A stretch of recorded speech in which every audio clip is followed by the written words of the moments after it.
Okay, so get this. What if you could actually taste things in virtual reality? Hmm. Like, actually taste your VR experience. Interesting. Yeah, so imagine, like, taking a sip of virtual lemonade Oh, wow. or having a bite of cake, like, inside a video game. Yeah, Sounds pretty wild, right? it does. Well, researchers at Ohio State University, Oh, they've created a device that might just make that possible. really? We're diving into a fascinating research article here Okay. from Neuroscience News, and Yeah. it's all about this new technology called e-taste. Eat. And trust me, you'll want to hear this. So what is it like? How does it work? Yeah. Like, how do you make someone taste something that isn't really there? Yeah, Yeah. so it's really interesting. Yeah. So think of it as a set of like electronic taste buds. Okay. So you have this little device that sits on your tongue, kind of like a retainer, Yeah.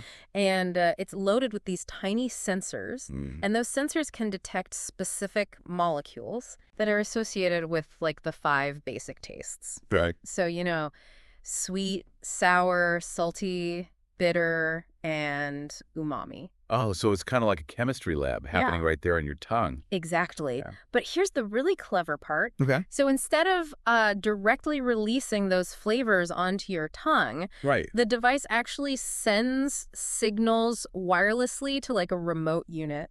Interesting. And that unit then uses the system kind of similar to what you'd find in like a vape pen Okay. to release a precise combination of chemicals into your mouth, Wow. essentially recreating the taste you're meant to be experiencing in the virtual world. That's pretty incredible. Yeah.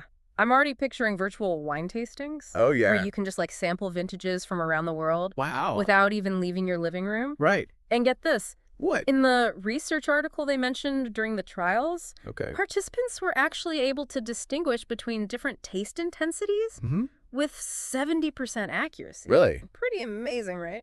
Yeah, that's very impressive. And they even pulled off remote tasting across the country.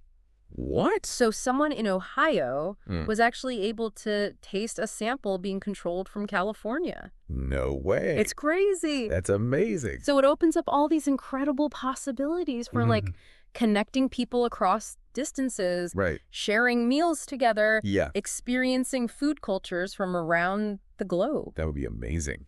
Yeah. And they didn't just stop at like basic tastes either. Oh, really? So the article talks about this experiment where participants were actually able to identify specific foods Okay. like lemonade, Mm-hmm. cake, Wow. even things like fried egg, Oh, wow. fish soup, Really? coffee, all Mm. based on the sensations created by e-taste. That's incredible. Like, what are the implications for something like the metaverse? Yeah, I mean, the implications for the metaverse are huge. Yeah. Right now, we're mostly interacting with virtual worlds through sight and sound. Right. But imagine like a fully immersive metaverse where you can actually taste the food Wow. in like a virtual restaurant Yeah. or savor a cup of coffee while catching up with a friend Yeah. across the world in like a virtual cafe. That's amazing. This technology is a huge step towards making those kinds of experiences a reality. It really is. Yeah, it makes you wonder how this could transform industries beyond just gaming. Yeah, absolutely. The article touched on the potential for people with sensory impairments. Yeah, like so Well, so imagine someone who's lost their sense of taste, right. being able to experience it again. Wow. Even if it's in a virtual world, Yeah. it could completely change their relationship with food Uh-huh. and improve their overall quality of life. Right. And it could even be incorporated into therapy Oh. to help people struggling with like eating disorders Mm. or those who need to retrain their taste preferences after an illness. Oh, that's a really good point. Yeah, and the potential applications for research are also really exciting. Yeah, like what could we learn from this? Well, imagine being able to study how the brain processes taste Right. in such a controlled environment. Yeah. You could isolate specific variables, Yeah. manipulate taste profiles, Great. and gain a whole new level of understanding of how our brains perceive flavor. That's fascinating. It could lead to breakthroughs in everything, Wow. from treating taste disorders Yep. to developing personalized nutrition plans. So many possibilities. All of that from a little device on your tongue. It's Yeah. pretty incredible. It really is. And this is just the tip of the iceberg. Oh, really?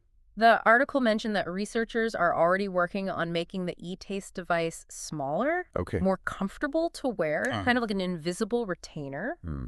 And they're also looking at expanding the range of flavors that can be replicated Oh, wow. beyond just the basic five. So we could be talking about tasting like a complex multi-layered dish someday. Exactly. Wow. Not just single flavors. That's The amazing. potential is truly vast. It is. And it's not just about creating realistic replications of existing foods. Right. Imagine designing entirely new, Hmm. never before experienced flavors Wow. in a virtual world. That would be incredible. It's like opening up a whole new dimension of culinary creativity. Absolutely. Yeah, it's mind-blowing to think about all the possibilities, but it Wow. also makes you wonder Yeah.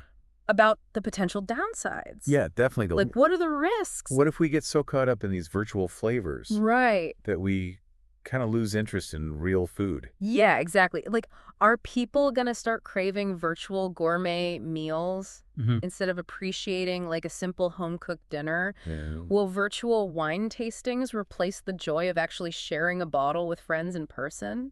Those are really good points. Right. I think those are really important considerations. Yeah. It really highlights the need for balance. Mm-hmm. You know, technology like e-taste, Right. it has the potential to really enhance our lives in so many ways. Yeah. But it's so crucial that we don't let it become a substitute for real-world experiences and connections. Absolutely. And what about the potential for misuse?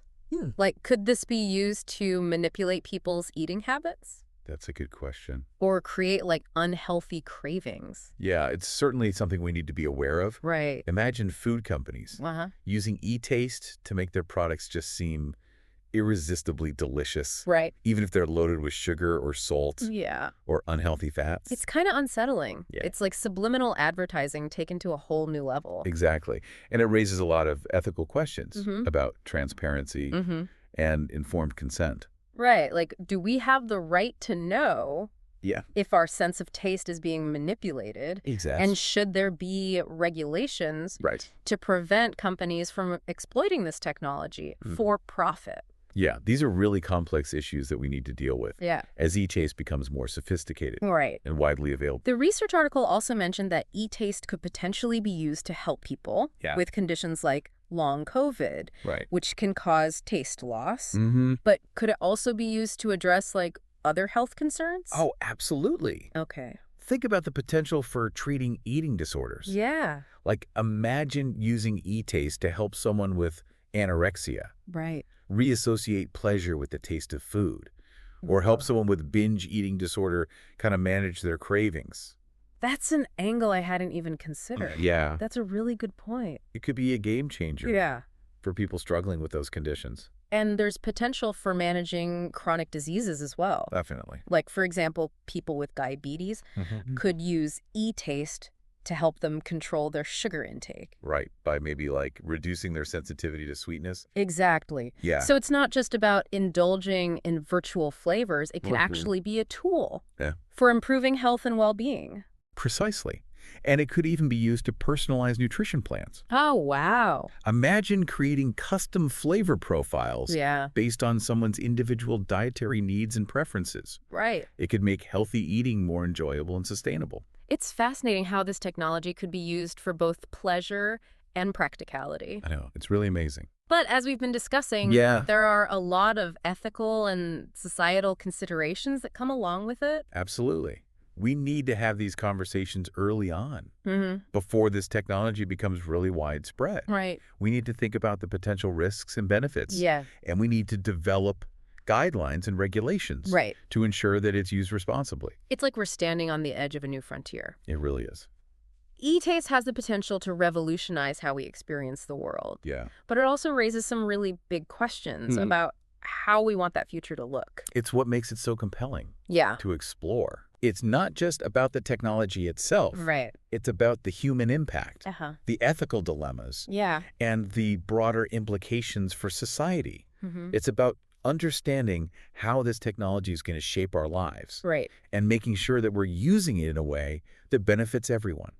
The article mentioned that the researchers are already working on making the device smaller, more comfortable, and Right. capable of replicating a wider range of flavors. Yeah. What other advancements do you think we might see in the near future? Well, I think we'll see a lot of focus on integrating e-taste Okay. seamlessly into existing VR and AR platforms. Okay. Imagine putting on your VR headset Right. and just being able to instantly taste the virtual world around you.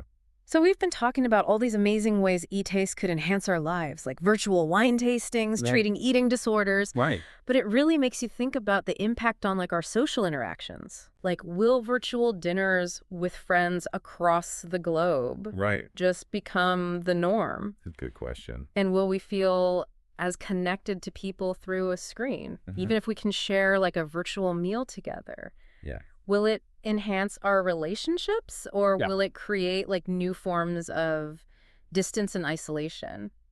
It's a really interesting question. Right. It's kind of a double-edged sword. Yeah. On one hand, it could be amazing Right. for people who are geographically separated Uh-huh. or have limited mobility. Exactly. They could experience that sense of togetherness Mm-hmm. that wouldn't be possible otherwise. Right. But on the other hand, I could see it leading to people choosing virtual interactions Yeah. over real-world ones. It's definitely a possibility. Yeah. It's that challenge with any new technology Right. that offers that convenience and escape. Mhm. It's about finding that balance Right. between embracing the benefits, Yeah. but not losing sight of the value of real-world experience. The article also touched on the potential for e-taste to like revolutionize the food industry. Oh, yeah, definitely. Imagine chefs like creating and sharing recipes Right. in a virtual space, Yeah. and people being able to actually taste the dishes remotely. That would be incredible. Think about the possibilities for culinary education. Oh, wow. Imagine learning to cook Right. from a master chef in Yeah. a virtual kitchen, Oh, being able to taste your creations wow. as you go along That would be amazing. and receive real-time feedback. Yeah. It could completely change how we learn to cook. And it could transform how we experience food culture. Definitely. Imagine being able to virtually travel to different countries Uh-huh. and taste like authentic local dishes, Yeah. all from home. That's really cool. But it raises questions Yeah. about authenticity Yeah. and the potential for cultural appropriation. That's a good point. Will virtual food experiences ever be able to truly capture the essence of a place and its cuisine? That's a tough one. It's a complex issue, It is. and it highlights the importance of approaching this technology Yeah. with sensitivity and respect for different cultures. Absolutely. And it's crucial that we involve diverse voices in the development and application of this technology All right. to make sure it's used in a way that's inclusive Yeah. and benefits everyone. It's clear that e-taste has the potential to be both Right. a powerful tool for good Yeah. and a source of new challenges. It really does. It's up to us to shape how this technology evolves and how it impacts our lives. Absolutely. And that's what makes this such a fascinating time to be alive. It really is. We're witnessing the birth of a new era Yeah. of sensory experiences. That's a great way to put it. And it's up to us to Right. navigate the possibilities and the pitfalls with wisdom and foresight. Well said. So as we wrap up this deep dive into the world of e-taste, we leave you with this final thought. If you could taste anything in a virtual world, Yeah. what would it be? Ooh. And how do you think this technology will shape your future? It's definitely something to think about. It's something to ponder as we all stand on the cusp of this incredible technological revolution.